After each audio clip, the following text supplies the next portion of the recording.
Greetings, my lords and my ladies. Welcome to another episode of Chronicles of the Immortals, where we uncover stories of our beloved heroes. And tonight I will tell you the tale of the Brynhild, the Valkyrie who shaped Norse legend. History and legends are filled with names of powerful women, but few are as fierce, tragic and influential as a figure who straddles the line between myth and history. She was a shield maiden, a queen and a woman betrayed. Her story of love, rage and revenge became the cornerstone of one of the world's greatest epic poems.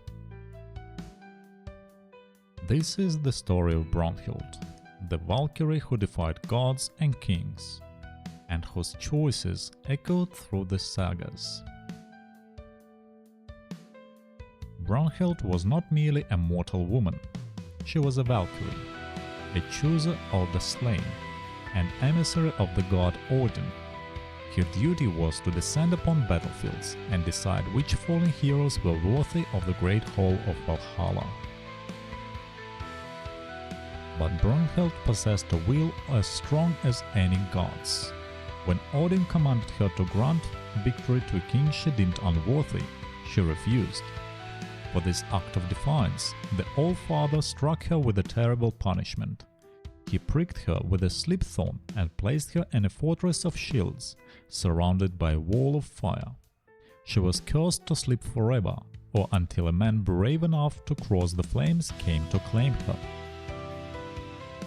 This was no passive princess waiting for a rescue. This was a test. Brynhild's fate was a beacon, challenging the world to produce a hero without fear. Her power was such that only the truly fearless could even approach her. That man was Sigurd, the greatest hero of the North, slayer of the dragon Fafnir. He rode through the fire, walked the Valkyrie, and they fell deeply in love. They swore oaths to each other, and Sigurd gave her a ring, a token of his vow. But fate is twisted by deceit. Traveling to the court of the Burgundians, Sigurd was drugged by a magical potion that made him forget Brynhild.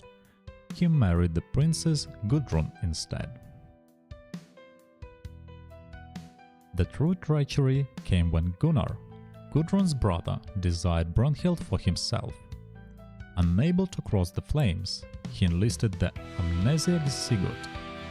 Using magic, they swapped appearances. In Sigurd's shape, Gunnar passed the test and won Brynhild's hand, breaking her heart and betraying her twice over. When Brynhild finally discovered the truth, that it was Sigurd, not Gunnar, who had first braved the flames, her love curdled into an all-consuming rage. She felt dishonored. Her love made a mockery. In her mind there was only one path to restore her honor: revenge. She manipulated Gunnar into ordering Sigurd's murder, claiming it was the only way to avenge his own honor. The greatest hero of the age was slain, not in a glorious battle, but in his sleep, a victim of a broken promise. But Brynhild's revenge was empty. With Sigurd dead, her own will to live was extinguished. In the ultimate act of defiance and love, she ordered a magnificent funeral pyre. After ensuring her husband Gunnar's family would be cursed for their role in the tragedy, she took her own life upon the pyre, joining Sigurd in death. Her legacy, however, refused to die. Brynhild's saga was immortalized in the Poetic Edda and the Volsunga saga. Centuries later, her story inspired Richard Wagner's epic opera cycle, The Ring den Nibelungen, where she is reimagined as Brynhild. Brynhild was more than a character in a myth. She was a symbol of absolute integrity. She would rather face death and bring down a kingdom with her than live with dishonor. She was a Valkyrie who defied a god, a queen who brought down a hero, and a woman whose love and rage were so powerful they forged a legend that has burned for over 1,000 years. Thank you for watching and see you again in the Infinity Kingdom.